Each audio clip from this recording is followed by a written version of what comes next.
الحمد لله حمدا كثيرا طيبا مباركا فيه وصلى الله على النبي الكريم أما بعد فأعوذ بالله من الشيطان الرجيم بسم الله الرحمن الرحيم إن الله يأمركم أن تؤدوا الأمانات إلى أهلها وقال النبي صلى الله عليه وسلم اجتنبوا الخمر فإنها أم الخبائث أو كما قال عليه الصلاة والسلام. محترم مسلیان کرام اور میرے عزیز ساتھیوں، آج پورے معاشرے میں طرح طرح کی برائیاں عام ہیں. ہر طرف دھوکہ دہی، شراب نوشی، چوری، زنا کاری اور ہر قسم کی برائیاں معاشرے میں موجود ہیں. امانتیں اڑ چکی ہیں. اللہ تبارک و تعالیٰ کا ارشاد ہے ان اللہ یأمرکم ان تؤدوا الامانات الی اہلہا، کہ اللہ تبارک و تعالیٰ تم کو حکم دیتے ہیں اپنی امانتوں کے ادا کرنے کا، اپنی امانتوں کو اس کے اہل تک پہنچانے کا.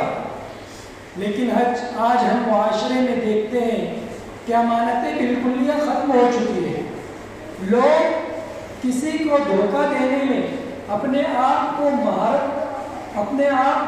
ماہر سمجھتے ہیں کہ میں نے فلاں شخص کو دھوکہ دے دیا، فلاں شخص کا میں نے مال دھوکے سے کھا گیا. اس کو اپنے آپ کی مہارت سمجھتے ہیں، اس کو کوئی عیب نہیں سمجھتے.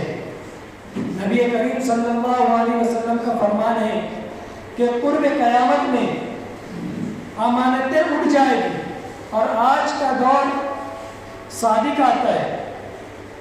نبی کریم صلی اللہ علیہ وسلم نے فرمایا کہ قرب قیامت میں امانتیں اٹھ جائے گی اور یہ سنا جائے گا اور کہا جائے گا کہ فلاں ملک میں، فلاں شہر میں، فلاں گھر کے اندر کوئی امانت دار شخص رہتا ہے. مطلب یہ ہے کہ امانت دار شخص کا ملنا مشکل ہو جائے گا. لوگ خائن بن جائیں گے، لوگوں کے مال کو غلط طریقے سے کھانے والے بن جائیں گے، لوگوں کو دھوکہ دینے والے بن جائیں گے، امانتیں ادا نہیں کی جائے گی. اور آج معاشرے میں وہی کچھ ہو رہا ہے. نبی کریم صلی اللہ علیہ وسلم نے جس طرح ہم کو امانتوں کی تاکید کی ہے، اسی طرح نبی کریم صلی اللہ علیہ وسلم نے امانتوں کو پورا کر کے بتایا ہے، امانتیں ادا کر کے بتائی ہے. آپ کو یاد ہوگا کہ ہجرت کا واقعہ ہے. نبی کریم صلی اللہ علیہ وسلم کو اللہ تبارک و تعالیٰ کی طرف سے حکم ہوتا ہے کہ آپ کو مکہ چھوڑ کر مدینہ ہجرت کرنا ہے.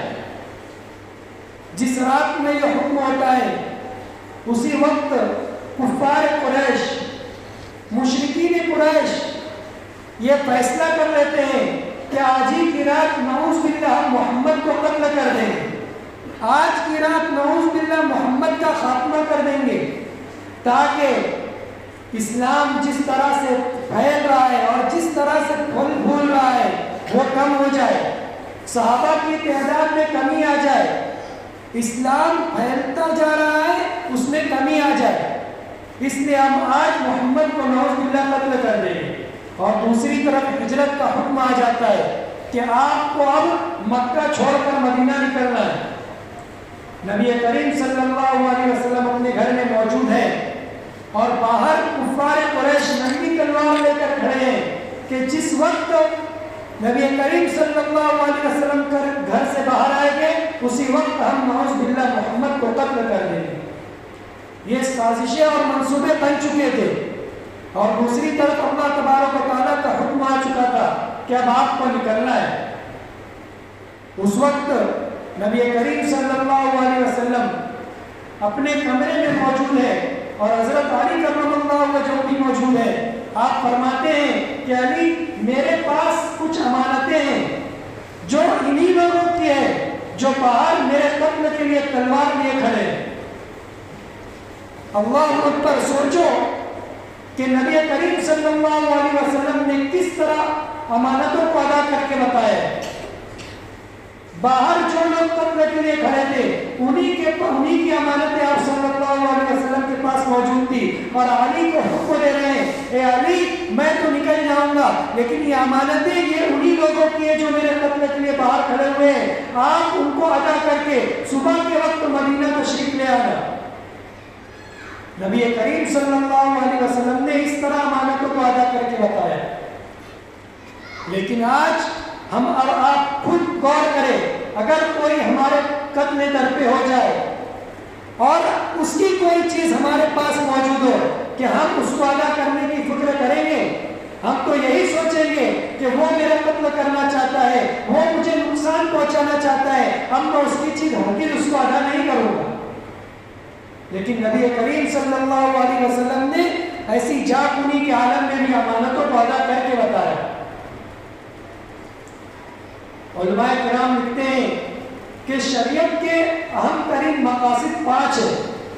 ایک ہے جان کی حفاظت، ایک ہے مال کی حفاظت، ایک ہے عزت کی حفاظت، ایک ہے عقل کی حفاظت اور ایک ہے دین کی حفاظت۔ یہ 5 چیزیں شریعت کا اہم مقصد ہے۔ اس میں سے ایک اہم مقصد فرمایا عقل کی حفاظت۔ اللہ تبارک و تعالیٰ نے بہت ساری بے شمار مخلوقات پیدا کی اور تمام مخلوقات کے اندر عقل رکھی ہے، چاہے وہ جانور ہو یا انسان ہو، چرند ہو، پرند ہو، تمام کے اندر اللہ تبارک و تعالیٰ نے عقل کو رکھا ہے، جس کی وجہ سے جاندار بھی، جانور بھی اور پرندے بھی اگر ان کو بھوک لگتی ہے تو وہ کھانا طلب کرنے کے لیے نکل پڑتے ہیں۔ اسی طرح اگر کوئی ان پر حملہ کرتا ہے یا ان کو ختم کرنا چاہتا ہے، ان کو قتل کرنا چاہتا ہے، ان کو مار ڈالنا چاہتا ہے تو اپنا بچاؤ بھی کرتے ہیں۔ اسی طرح انسان بھی ہے، لیکن انسان کے اندر اللہ تبارک و تعالیٰ نے عقل سلیم رکھی ہے۔ یہی وجہ ہے کہ اللہ تبارک و تعالیٰ نے انسان کو عبادت کے لیے خاص کیا، ورنہ بہت ساری مخلوق ایسی ہے جو جاندار تو ہے لیکن اللہ تبارک و تعالیٰ نے ان کو عبادت کا حکم نہیں دیا، اور ان دونوں میں یہی فرق تھا کہ اللہ تبارک و تعالیٰ نے انسان کو عقل سلیم دی ہے اور دوسرے جو جاندار ہیں ان کو عقل سلیم نہیں دی۔ عقل سلیم کا مطلب ایک چھوٹی سی مثال سے سمجھیے کہ کوئی بھی جاندار ہو، جانور ہو یا پرندے ہو یا اور کوئی مخلوق ہو، تمام مل کر بھی اگر انسان کو اپنے قابو میں کرنا چاہے، اپنی مرضی کے مطابق بنانا چاہے تو وہ انسان کو اپنی مرضی کے مطابق بنا نہیں سکتے، انسان کو اپنے قابو اور قبضے میں کر نہیں سکتے۔ لیکن اللہ تبارک و تعالیٰ نے انسان کو یہ اتنی عقل دی ہے کہ وہ کسی بھی جاندار کو اپنے قابو میں اور بس میں کر سکتا ہے۔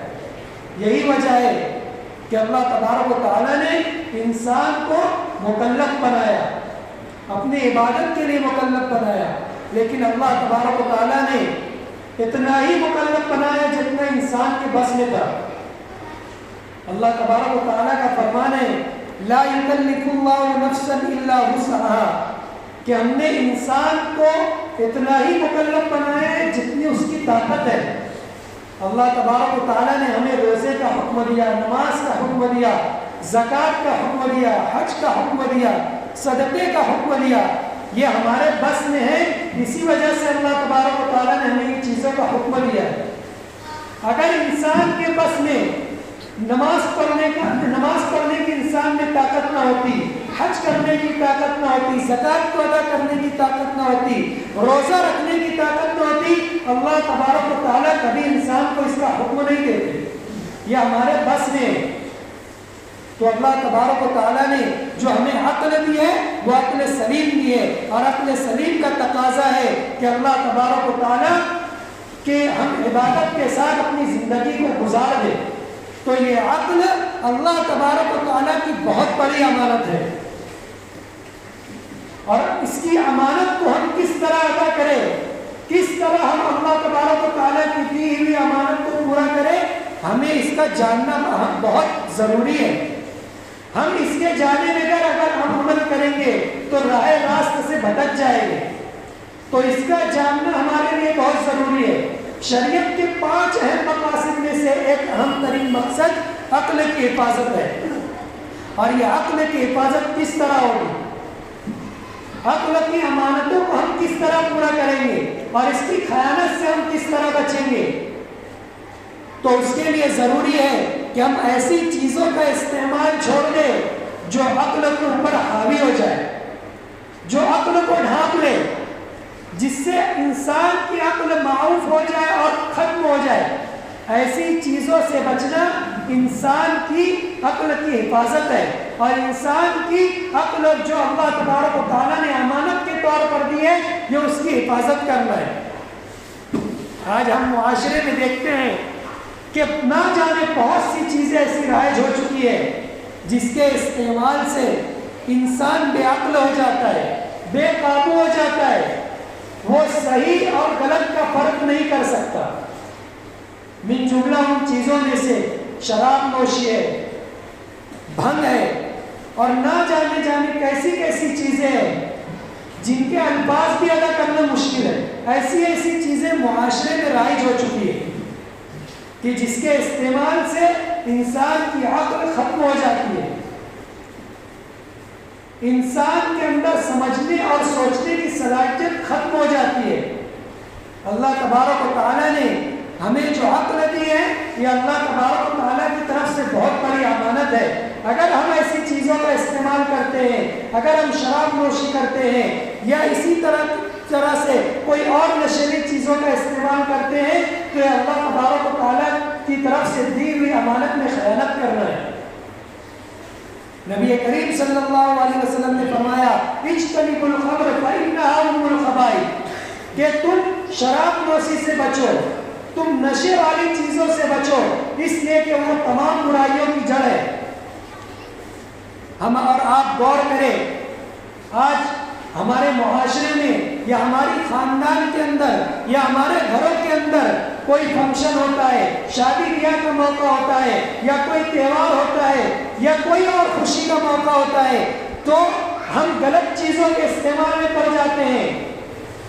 ہم نہ جانے کس طریقے سے دوستوں کے ساتھ مل کر نشے میں مبتلا ہو جاتے ہیں۔ نبی کریم صلی اللہ علیہ وسلم نے عرفات کے موقع پر 5 گھنٹہ کڑی دھوپ میں کھڑے ہو کر ہمارے اور آپ کے لیے، اپنی اس امت کے لیے دعا مانگی تھی، اور طائف میں جا کر نبی کریم صلی اللہ علیہ وسلم نے اپنا لہو بہا کر دین کی نفیس تعلیمات ہم تک پہنچائی تھی۔ کیا ہم اور آپ بروز قیامت نبی کریم صلی اللہ علیہ وسلم کے سامنے منہ دکھانے کے لائق رہیں گے؟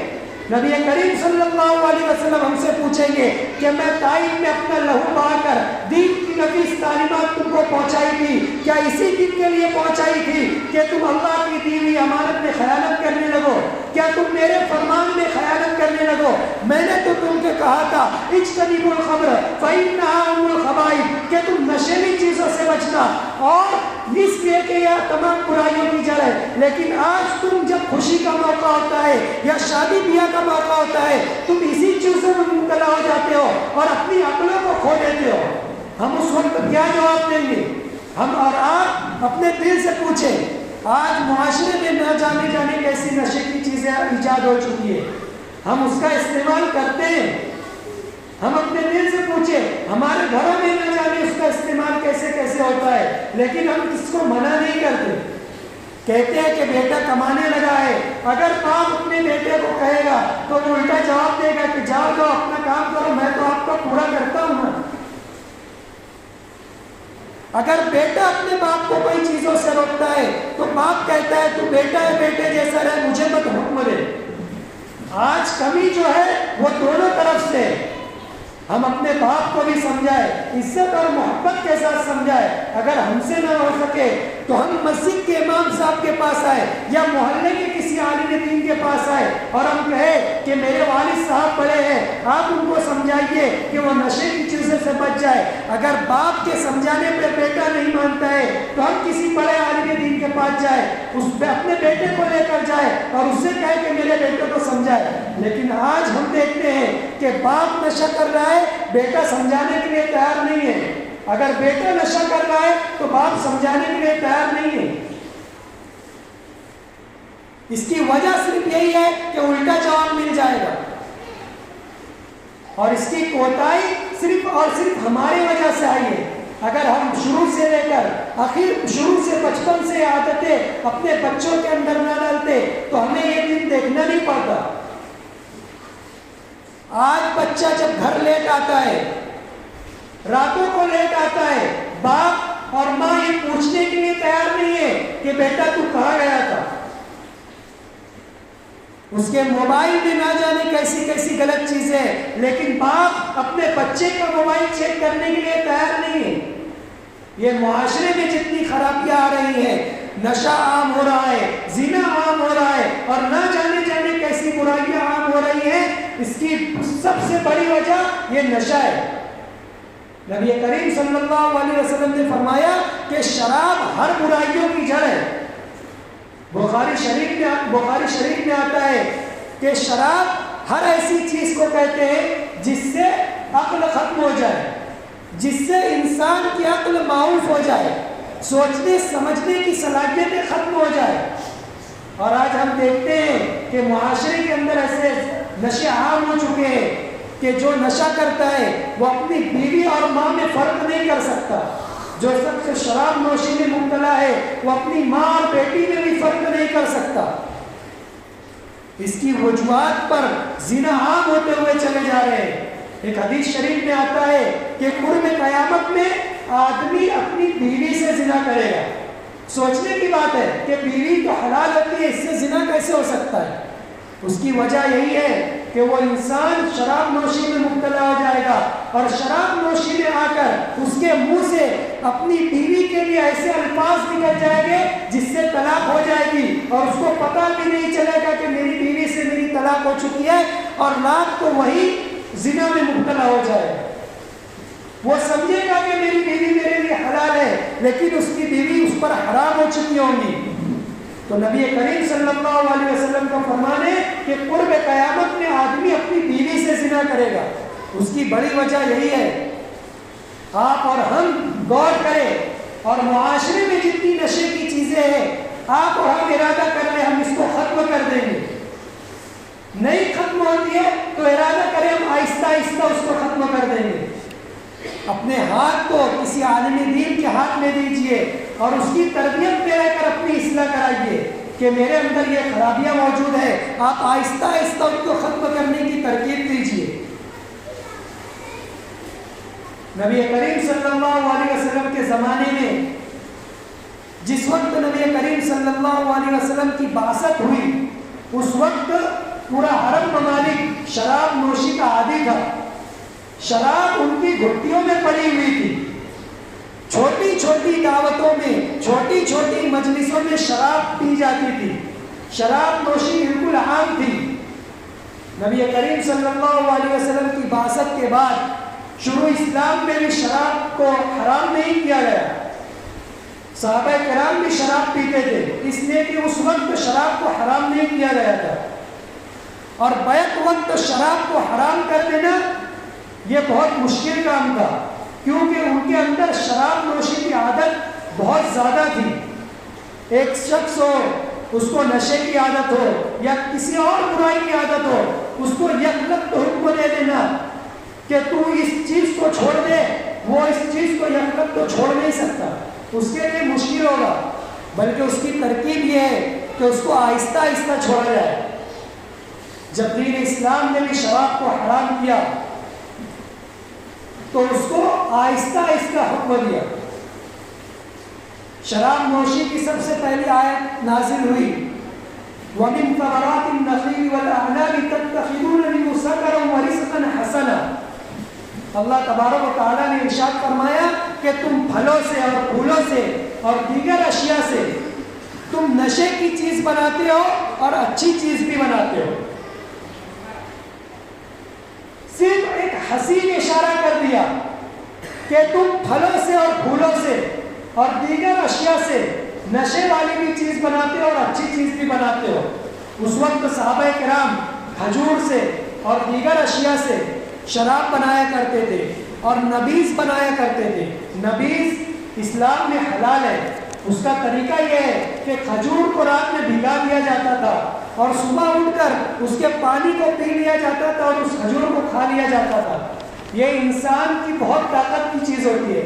تو دین اسلام نے نبیذ کو تو حلال رکھا لیکن شراب کو حرام کر دیا. تو شروع کے اندر ایک حسین اشارہ فرمایا وَمِن ثَمَرَاتِ النَّخِيلِ وَالْأَعْنَابِ تَتَّخِذُونَ مِنْهُ سَكَرًا وَرِزْقًا حَسَنًا کہ تم پھلوں اور پھولوں سے اچھی چیز بھی بناتے ہو اور نشے کی چیز بھی بناتے ہو. تو صحابہ کرام سمجھ گئے کہ اس چیز میں نشہ بھی ہے. اس کے بعد آیت نازل ہوئی يَسْأَلُونَكَ عَنِ الْخَمْرِ وَالْمَيْسِرِ قُلْ فِيهِمَا إِثْمٌ كَبِيرٌ وَمَنَافِعُ لِلنَّاسِ کہ لوگ آپ سے سوال کرتے ہیں شراب اور جوا کے بارے میں کہ یہ دونوں چیزیں کیسی ہیں. تو آپ کہہ دیجئے کہ ان دونوں چیزوں میں نفع بھی ہے وَإِثْمُهَا كَبِيرٌ وَمَنَافِعُ لِلنَّاسِ لوگوں کے لیے نفع بھی ہے لیکن اس کا گناہ بہت بڑا ہوا ہے.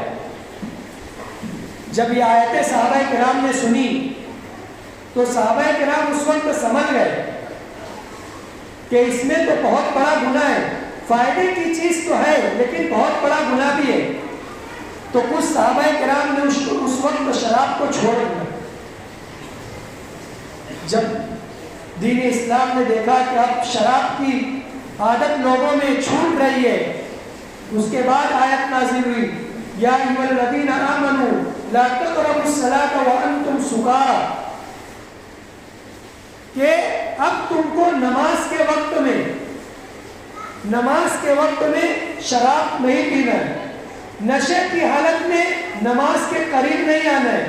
لا تقربوا الصلاۃ وانتم سکارى حتی تعلموا ما تقولون یہاں تک کہ تم جان لو جو کچھ تم کہہ رہے ہو.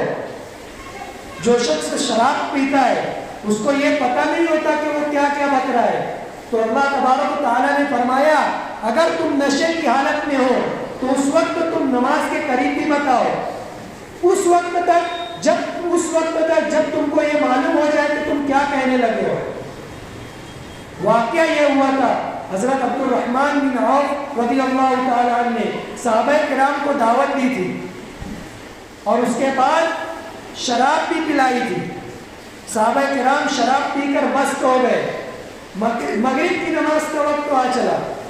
حضرت علی رضی اللہ تعالیٰ عنہ شراب کی حالت میں مصلی پر کھڑے ہو گئے اور سورہ کافرون کی آیت پڑھنے لگے اور اس میں کلمات کی کمی کوتاہی کی وجہ سے ایسے معنی پیدا ہو گئے جو قرآن کریم کے بالکل خلاف تھے. اس وقت اللہ تبارک و تعالیٰ نے اعلان فرمایا یا ایھا الذین آمنوا لا تقربوا الصلاۃ وانتم سکارى کہ نشے کی حالت میں نماز کے قریب مت آؤ. تو اس وقت صرف نماز کے وقت میں شراب کو حرام کر دیا گیا. جب صحابہ کرام نے آیتیں سنی اس وقت اکثر صحابہ کرام نے شراب کو بالکل ختم کر دیا کیونکہ اس وقت تو یہ پتہ نہیں چلے گا کہ اگر میں شراب پی لوں تو اس کے بعد نہ جانے کب یہ نشہ اترے گا اور اگر نماز کا وقت آ جاتا ہے تو ہم حرام کاری میں مبتلا ہو جائیں گے. اس لیے اکثر صحابہ کرام نے شراب کو بالکل ختم کر دیا اور تمام صحابہ کرام کے اندر صحابہ کرام کے دلوں کے اندر شراب کی کراہیت بیٹھ گئی, شراب کی نفرت بیٹھ گئی. پھر اس کے بعد بالکل اسلام نے شراب کو حرام کر دیا. تو اس طرح دین اسلام نے بھی شراب کو آہستہ آہستہ حرام کیا ہے. اگر آپ اور ہم چاہتے ہیں کہ ہم اگر کسی نشے کی چیزوں میں مبتلا ہے یا زنا کاری میں مبتلا ہے, شراب نوشی میں مبتلا ہے, تو آج اور ہم یہ ارادہ کر لے اگر ہم سے ڈائریکٹ نہیں چھوٹتی ہے تو ہم آہستہ آہستہ اس کو چھوڑ دیں گے. آہستہ آہستہ ہم معاشرے سے برائیوں کا خاتمہ کر دیں گے.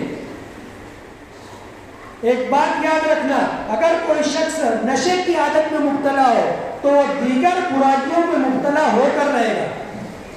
ایک جرمنی ڈاکٹر کا قول ہے کہ اس دنیا کے اندر سے اگر شراب کے آدھے اڈوں کو ختم کر دیا جائے، اگر شراب کے آدھے اڈوں کو ختم کر دیا جائے تو میں اس بات کی گارنٹی دیتا ہوں کہ اس دنیا کے اندر سے آدھے جیل خانے اور آدھے ہاسپٹل ختم ہو جائے۔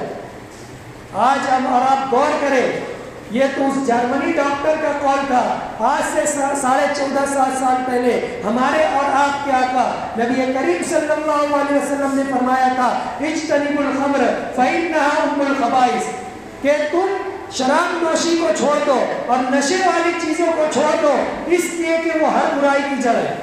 انسان اگر نشے کی عادت میں مبتلا ہوتا ہے تو دیگر دوسری عادتوں میں مبتلا ہو کر رہے گا، جس کی وجہ سے اس کو جیل خانوں میں بھی جانا پڑے گا اور ہسپتالوں کو بھی چکر لگانا پڑے گا۔ تو نبی کریم صلی اللہ علیہ وسلم نے آج سے 14.5 سال پہلے ہمیں یہ ہدایت فرما کر گئے۔ آج ہم اور آپ ارادہ کر لیں کہ ہم نشے کی چیزوں سے ہم اپنے آپ کو بالکلیہ بچائیں گے۔ یہ عقل اللہ تبارک و تعالیٰ کی دی ہوئی بہت بڑی امانت ہے، اور اس امانت کو ادا کرنا یہی ہے کہ ہم اس کی نشے کی چیزوں سے ہم اس کو بچائیں۔ اگر ہم نشے کی چیزوں کا استعمال کرتے ہیں تو اللہ تبارک و تعالیٰ کی دی ہوئی امانت میں خیانت کرنا ہے۔ اس لیے آج اور ہم آپ ارادہ کر لیں، اگر ہمارے گھروں میں ایسی کوئی چیز ہو، ہمارے جیبوں میں ایسی کوئی چیز ہو جس سے انسان کے اندر نشہ پیدا ہوتا ہے، تو ہم اور آپ اس کو ختم کر دیں گے۔ اور معاشرے کے اندر اگر ہمارا بھائی کوئی ایسا ملتا ہے، اگر ہمارا اپنے والدین میں سے ایسا کوئی ملتا ہے، ہمارے گھروں کے اندر اگر کوئی نشہ کرنے والا ایسا ملتا ہے تو ہم اس کو پیار محبت کے ساتھ سمجھائیں گے۔ اگر ہم سے نہیں سمجھتا ہے تو ہم اس کو مسجد کے امام صاحب کے پاس لائے یا کسی عالم دین کے پاس لے جائے اور اسے رہنمائی کرا کر اس کی نشے کی ختم کیا جائے۔ اللہ تبارک و تعالی ہمیں کہنے سننے سے زیادہ عمل کرنے کی توفیق عطا فرمائے۔